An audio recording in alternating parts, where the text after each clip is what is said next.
નમસ્તે, મારું નામ સોલંકી કોમલ. મારું નામ અમે શ્રી સરસ્વતી પ્રાથમિક શાળામાંથી આવ્યા છીએ. અમારા માર્ગદર્શક મનીષાબેન સોનારા છે. આપણે જ્યારે વિદ્યાર્થીઓને અઘરા લાગતા વિષયો વિશે પૂછીએ છીએ ત્યારે મોટાભાગના વિદ્યાર્થીઓ ગણિત વિષયનું જ નામ બોલશે. જો આપણે અઘરા લાગતા વિષયોનો સર્વે કરીશું તો સૌ ટોચ પર ગણિત વિષય જ આવશે. તેમજ આપણે બોર્ડ એક્ઝામના રિઝલ્ટમાં જોઈએ તો સૌથી વધુ નાપાસ વિદ્યાર્થીઓ ગણિત વિષયમાં થયા છે. આનું એક જ કારણ છે કે ગણિત વિષય સૌને અઘરો લાગે છે. આ સમસ્યાનું સમાધાન કરવા માટે અમે આ મોડલનું નિર્માણ કર્યું છે. અમારા મોડલનું નામ મેથેમેટિકલ પાર્ક છે.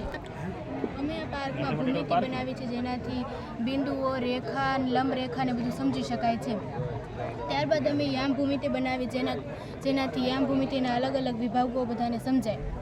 સંખ્યા રેખા બનાવી છે, જેમાં આપણે 1 લઈએ અને 1માં 2 નાખીએ તો એવી રીતે આપણે આમ તીરના મદદથી આપણે કરીએ તો આપણને ખબર પડે કે 1માં 3 નાખતા કેટલો જવાબ આવે. અમે વર્તુળના અંગો બનાવે છે, જેનાથી વર્તુળના બધા અંગો આપણે સમજી શકીએ અને તે ક્યાં હોય આપણને ખબર પડે. અવયવવૃક્ષ છે જેના કારણે અવયવવૃક્ષ કેવી રીતે બનાવવું તે આપણને ખબર પડે. કોણ માપક દ્વારા આપણે આ ખૂણાઓ સમજી શકીએ છીએ અને કોણ માપકને આ બંને તીરથી આપણે ખૂણાઓ બનાવી શકીએ છીએ. ત્રિકોણના પ્રકારોમાં વિદ્યાર્થીઓ ત્રિકોણમાં બાજુઓના આધારે અને ખૂણાના આધારે ત્રિકોણના પ્રકાર સમજી શકે છે. આ છેદતી રેખાઓમાં રેખિક જોડ અને અભિકોણની જોડો હોય છે, જે વિદ્યાર્થીઓ સરળતાથી સમજી શકે છે. આ હિંચકામાં અમે ચતુષ્કોણના પ્રકારો ગોઠવ્યા છે, જેથી વિદ્યાર્થીઓ તે ચતુષ્કોણના પ્રકારોને સમજી શકે. પાયથાગોરસ થિયરી છે, જેમાં કાટકોણ ત્રિકોણ હોય છે. કાટકોણ ત્રિકોણમાં પાયથાગોરસ થિયરી હોય છે. આ ચકડોળમાં મેં પરિમિતિ અને ક્ષેત્રફળના સૂત્રો લખ્યા છે, જેથી વિદ્યાર્થીઓ તેને સરળતાથી સમજી શકે.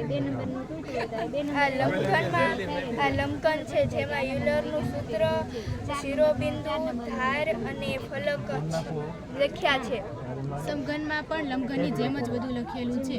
ઉચક નીચક બનાવ્યું છે, જેના દ્વારા બાળકો એકબીજાના વજન ખબર પડે કે કોનું વજન વધુ છે. આ મેથેમેટિકલ પાર્કની અંદરની દિવાલ તરફ અમે ઘણા ચિહ્નો લગાડ્યા છે, જેથી બાળકો આ ચિહ્નોને ઓળખી શકે.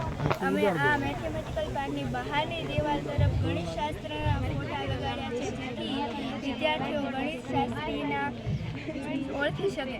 આ મેથેમેટિકલ પાર્કના ફાયદા એ છે કે આ ઓછું ખર્ચાળ છે. વિદ્યાર્થીઓની ગણિત પ્રત્યેની રસરૂચિ વધે છે, તેમજ તેઓ રમતા રમતા હરતા ફરતા ગણિત વિષયની અઘરી સંકલ્પનાઓ શીખી શકે.